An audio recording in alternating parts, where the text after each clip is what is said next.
দিলাম, খুব অসুস্থ ছিলাম, হাসপাতাল। আমার ছেলেদের সঙ্গে আমার জামাইদের সঙ্গে যোগাযোগ করতেছে, তাড়াতাড়ি হুজুরের স্বরাষ্ট্রমন্ত্রীর সঙ্গে সাক্ষাৎ করো। জেলখানা মানে হাসপাতাল থেকে অ্যাম্বুলেন্সে গেছি সচিবালয়ে। যাওয়ার পরে ডিজিএফআই, এসবি, এসবি, এমএসআই, তারপরে 3 বাহিনীর প্রধান, এরপরে পুলিশের প্রধান, সবাই লই আমার লগে বসে। স্বরাষ্ট্রমন্ত্রী তখন টিভি ছিল, নাম পেতাম না। ওই বৈশা যে ওয়াজটা দিছে, বাবা রে বাবা, হুজুর এত বড় একজন ধার্মিক মহিলা পাইবেন?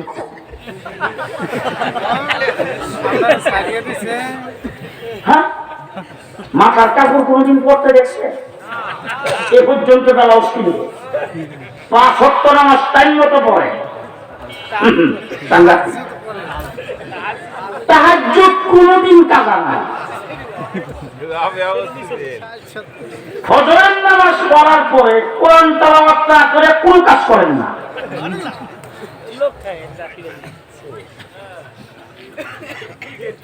কিন্তু তিনি ক্ষমতায় আইসা সর্বপ্রথম যে কাজটা করলেন, সংবিধানে লেখা ছিল আল্লাহর উপর পূর্ণ আস্থা ও বিশ্বাস হবে এই রাষ্ট্রের ভিত্তি, এটাকে সর্বপ্রথম কাজছেন। কথা কি বুঝাইতেছে? বুঝতে পারতেছেন?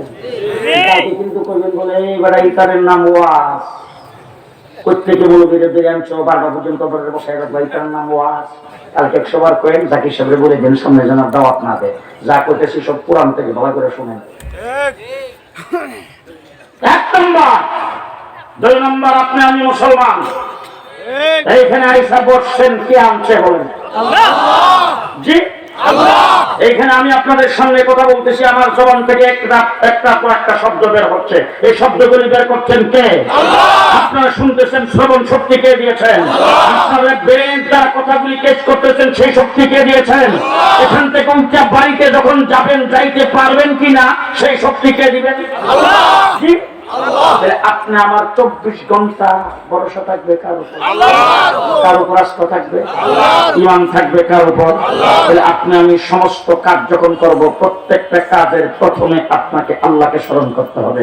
বিসমিল্লাহির রহমানির রহিম। কথা বলেন। ঘর থেকে বের হইতে বিসমিল্লাহ, ঘরে ঢুকতে বিসমিল্লাহ, গাড়িতে উঠতে বিসমিল্লাহ, কোনো কিছু খাইতে বিসমিল্লাহ, কোনো কিছু ধরতে বিসমিল্লাহ, সমস্ত কাজের প্রথম বিসমিল্লাহ, আল্লাহর নাম নিয়ে করব। এটা হলো একজন মুমিনের জন্য জরুরি। কিন্তু সর্বপ্রথম ক্ষমতা এই সেই বিসমিল্লাহটাকে একদম। ومن الناس من يقول آمنا بالله ইমান সিকার করে আল্লাহর উপরে وباليوم الآخر আখিরাতের উপর ঈমান আনছি, আমার আল্লাহ পাক সার্টিফিকেট দেয়, ওমা হুম বিমুমিনিন। তুমি বিসমিল্লাহ কেটে দিলা, আল্লাহর উপর পূর্ণ আস্থা ও বিশ্বাস কেটে দিলা, তুমি আবার ঈমানদার। ঠিক। 2 নাম্বার বেঈমান। ঠিক বলে? জি তাহাজ্জুদ পড়ে ফজরের পরে কোরআন শুরু না করে কোনো কাজ করে না। গণভবন যখন ছাত্ররা দখল করার পরে মদের বোতল তো পাওয়া গেছে, কিন্তু নামাজের মুসল্লার কোরআন শরীফ পাওয়া যায় না।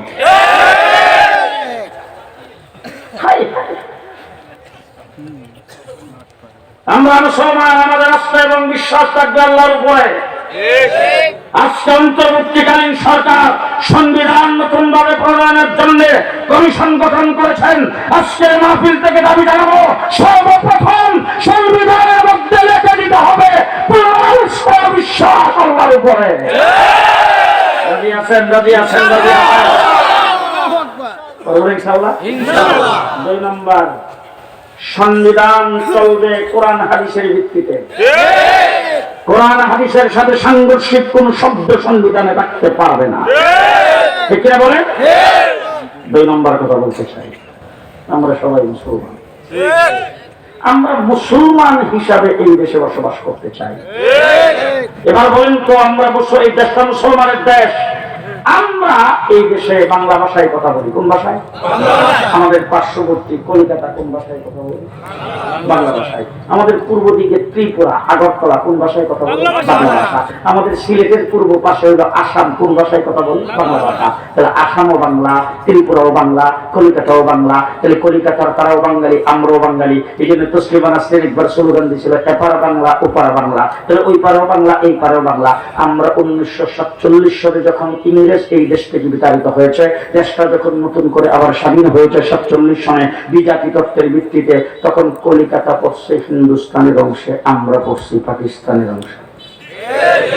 এবার আমার ওয়াজ শেষ, হযরত মাওলানা মুফতি মুনির হোসেন কাসেমী সবাই এসে বসে গেছেন, ওনার বয়ান আপনারা শুনবেন, উনি দোয়া করবেন।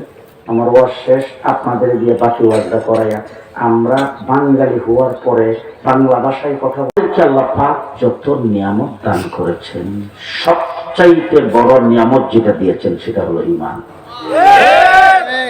ঈমান সবচাইতে বড় দৌলত। ঠিক কিনা বলেন?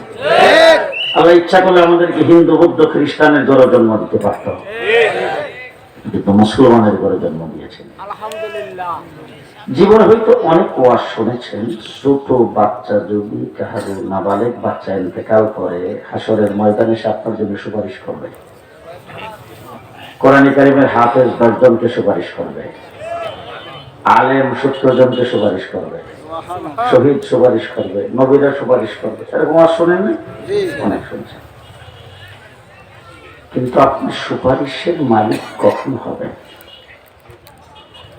আপনার ঘরের ছোট বাচ্চা যদি 20 হানেক মারা যায়, শতেকও যদি আপনার ঘরে জন্ম হইয়া ছোট বাচ্চা মারা যায়, আর আপনি যদি ঈমান সারা দুনিয়ার থেকে যান, কোন সুপারিশ পারেন না। কি বোঝাইতে পারতেছি?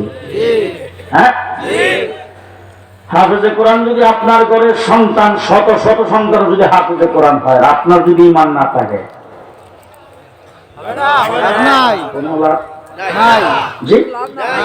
সবচাইতে বড় সুপারিশ হলো আমার নবী মুহাম্মদ রাসূলুল্লাহ সাল্লাল্লাহু আলাইহি ওয়াসাল্লামের সুপারিশ।